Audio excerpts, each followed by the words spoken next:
Good evening to you, friends. I'm Greg Merriweather here along with Elizabeth Fowle. So it's a rare case from the WAFBI team, and it's never supposed to happen. Two different judges on the same level wielding their power at two different places. Tonight, a child is caught in the middle. Our chief investigator, Chris Nakamoto, spoke to one desperate family and a legal expert who says the legislature needs to intervene here. Chris. Good evening, Liz and Greg. This is a unique situation because two grandmothers are battling for custody of the same boy, their grandson. Each of them has a custody order signed by a judge where they live. 4-year-old Kendall Haynes is caught in the middle of a judicial tug of war. Oh, he's a little, well, he's 4 now. I haven't seen him in some time, but he was a little sweet baby, a little whiny, but he was a baby.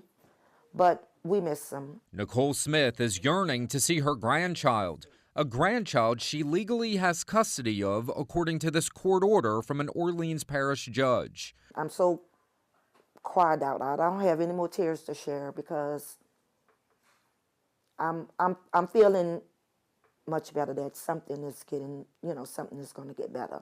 The custody dispute happened when Haynes' father died and his mother was incarcerated, leaving two grandmothers in two different parishes battling for custody. Both have custody orders in their favor. Smith's order in New Orleans clearly states custody of Kendall Haynes remains with the maternal grandmother, Nicole Smith. Judge Desiree Cook Calvin signed the custody order after a court hearing in May of 2024.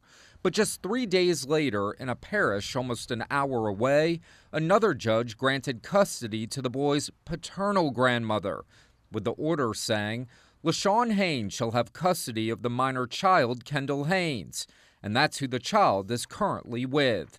Haynes' lawyer declined to do an interview at the family's request. No, I don't lose hope because I have not given up. And I'm not giving up because I'm more sure that it's more people than my daughter and I that's going through this situation.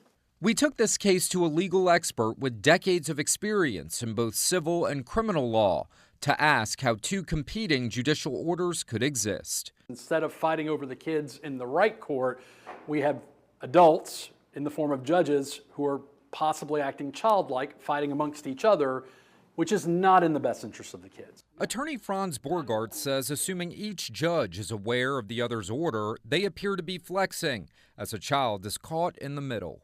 But it begs the question, are they orienting themselves towards the best interest of the children, or are they orienting themselves towards something else? And it seems like it's not about the best interest of the children. Adding even more complexity, any appeal of Ascension rulings would go to the First Circuit in Baton Rouge, and any appeals of the Orleans rulings would go to the Fourth Circuit in New Orleans. That sets up another possible showdown, this time between judges at the appellate level. It will ultimately have to be the Supreme Court that has to make a final decision. For Nicole Smith, the long battle to see her grandson again is worth every ounce of her energy. Will you ever stop fighting? No, I will not stop fighting. With this being an extremely unusual situation, we did reach out to both judges in Ascension and Orleans parishes for a comment. However, it is customary for them not to comment on pending cases before them, and we did not hear back. For the WAFBI team, I'm Chris Nakamoto. Greg, Liz? All right, Chris, thank you.